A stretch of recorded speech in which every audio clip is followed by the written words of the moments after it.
Selamat malam teman-teman, semoga sehat-sehat selalu. Kita kali ini mau teman-teman ya, mau share tentang bagaimana cara menggunakan Ozone Oscillator. Ini kita take profit dulu. Cara menggunakan Ozone Oscillator teman-teman ya. Cara menggunakan Ozone Oscillator dengan SNR, Support and Resistance. Cuman kali ini saya nggak langsung open posisi. Kenapa? Karena ketinggalan momen. Ya, ini ada satu momen kita bisa open posisi sebetulnya dari sini ya. Kita ambil momen buy ke atas nih. Di video saya sebelumnya itu banyak saya sambil share tentang cara menggunakan Ozone Oscillator dan juga SNR ya, Support and Resistance, sambil open posisi ya. Kali ini enggak teman-teman ya, karena ada beberapa yang komen kena, Bang, kalau nggak langsung open posisi percuma. Betul ya, cuman teman-teman bisa lihat saya open posisi di video saya sebelumnya banyak ya. Kalau ini momennya udah kelewat, tapi saya mau cerita juga tetap ya. Nah, ini kita menggunakan Ozone Oscillator ya, di time frame-nya H1 teman-teman ya, dimana di real grafiknya teman-teman bisa lihat nih ya. Di real grafiknya dari titik sini ke titik sini dia turun nih ya, mengalami penurunan. Nah, sedangkan dari titik di Ozone Oscillator ya, di grafiknya Ozone Oscillator di bawah ini teman-teman ya, dari titik sini ke titik sini dia malah naik nih tuh ya. Teman bisa lihat di sini ya. Dari titik sini ke titik sini turun, titik ini ke titik ini naik. Kita pakai AO nih teman-teman ya, Ozone Oscillator tuh ini. Nah, ini ya, Ozone Oscillator, saya pakai gunakan Ozone Oscillator dan harus didukung oleh support and resistance ya, untuk itu meyakinkan bahwa itu akan terjadi reverse. Ozone Oscillator ada dua teman-teman ya. Ada yang divergent dan convergent. Kalau yang convergent itu penerusan arah, kalau yang divergent itu pembalikan arah, atau di mana titiknya kita cari dia akan berbalik arah. Kalau sekarang kan turun terus nih, ya ini turun, di sini juga turun. Nah, di mana dia akan berbalik arah? Ini nanti di sini teman-teman bisa lihat nih ya, sepanjang ini kan nggak ada momen Ozone Oscillator. Pas di titik ini ya, dia baru dapat momen Ozone Oscillator. Kita tarik garis lurus teman-teman nih ya. Nah, di titik ini ke titik sini ini paling nggak sejajar tuh ya, ke titik sini, di titik sini ke titik sini juga sejajar dia, teman-teman bisa lihat di sini deh. Nah ya, titik ini ke titik ini juga sejajar. Nah, berarti kita bisa gunakan Ozone Oscillator, tapi di mana dia akan berbalik arahnya itu yang harus ditambah dengan support and resistance. Nah, sekarang kita cari titik support and resistance ya teman-teman ya. Teman-teman bisa lihat di sini nih ya, ini ada titik support and resistance di sini. Kita lihat dia kan berbalik arah di sini teman-teman ya.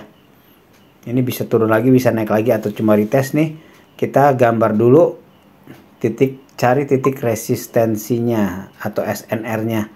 Nah, ini kita garis ke atasin dikit. Nah, ini kan di sini teman-teman ya. Kita cari ke sebelah kiri.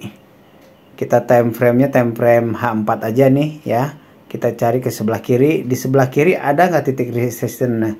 Nah, ini di sini teman-teman nih. Ini saya gedein ya. Nih pas banget daerah sini titik resistance nih. Ada support and resistance di sini ya.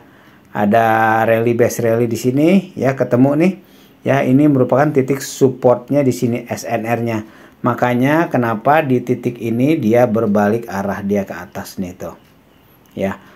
Berarti sebelumnya kita memang bisa ambil posisi di sini teman-teman, di area ini ya. Dengan ini area ini turun, di sini naik, berarti di titik area ini ya, ini merupakan daerah demand ya, atau kita bisa ambil posisi buy ke atas tuh seperti ini ya. Ini area demand.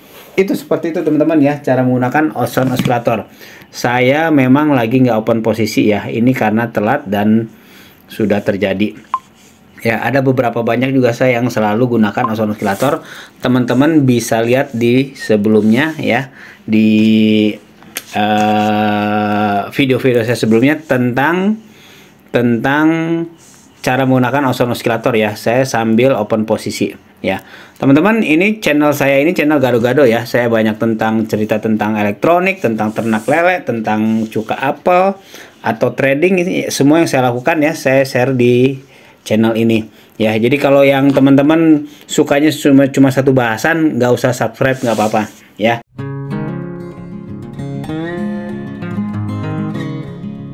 Karena habis ini nanti saya akan bahas cuka apel, akan bahas madu juga ya, tapi akan bahas trading juga ya. Jadi ini channel gado-gado, jadi kalau nanti teman-teman nggak terlalu suka banyak bahasan, mendingan gak usah subscribe, nggak apa-apa. Oke, itu aja teman-teman ya.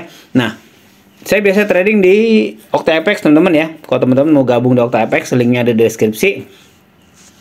Teman-teman tinggal gabung aja, tinggal klik bikin akunnya di situ dan bisa trading di OctaFX. Sejauh ini sih nggak ada masalah teman-teman ya.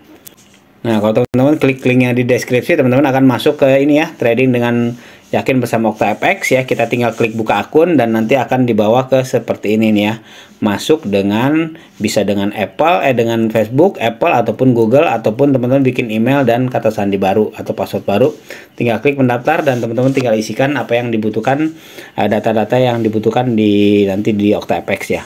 Kalau mau gabung teman-teman ya, kalau mau trading, karena saya trading di dua yang sering ya, di OctaFX dan di Traders Family ya, walaupun ada juga saya akun di MEFX juga. Oke, itu aja teman-teman ya sharingnya kali ini, cara menggunakan Ozone Oscillator. Ini ada beberapa teori, teman-teman bisa lihat di sini ya, teori tentang Ozone Oscillator ya. Jadi teori pembalikan arah. Nah ini teman-teman nih ya, teman-teman bisa lihat sini ya, titik sini ke titik sini dia turun, di titik ini ke titik ini malah naik. Berarti area ini merupakan area demand untuk kita ambil posisi buy ke atas ya. Yang paling penting di mana dia akan berbalik arahnya, itu yang paling penting. Biasanya kalau kita terlalu cepat ataupun terlalu lambat ya, atau terlalu cepat ya, itu kadang jadi nanti minusnya gede dulu dia ya, sebelum dia berbalik arah dia. Nah ini kayak gini ya, titik ini ke titik ini dia turun, titik ini ke titik ini naik. Berarti titik ini ke titik ini kita bisa ambil, ini adalah area demand ya, untuk kita ambil buy ke atas. Itu aja mungkin sharingnya ya teman-teman ya. Selebihnya ini karena saya terlambat ambil posisi ya, jadi cuma nonton aja nih. Tapi ini ternyata kalau saya lihat ada momen untuk kita pakai Ozone Oscillator dan juga support and resistance. Kalau teman-teman punya metode lainnya bisa digabung jadi lebih kuat lagi ya kita persentasenya untuk profitnya. Terima kasih, sukses selalu teman-teman ya. Kalau mau gabung linknya di deskripsi, kalau mau gabung di OctaFX ya. Itu aja. Selebihnya ini Ozone Oscillator ada dua teman-teman nih ya, ini beberapa yang sudah saya rangkum ya dari. Nah ini teman-teman tuh ya, kalau titik ini ke titik ini dia naik, di titik ini malah turun nih ya. Nah berarti daerah ini merupakan area supply, atau kita bisa ambil sell ke bawah ya dari titik ini. Nah tapi titik sininya yang perlu kita tahu, di sini atau di mana, itu yang penting, itu support and resistance. Pengaruhnya nanti support and resistance yang akan menentukannya SNR-nya. Terima kasih teman-teman ya, sukses selalu, sehat selalu.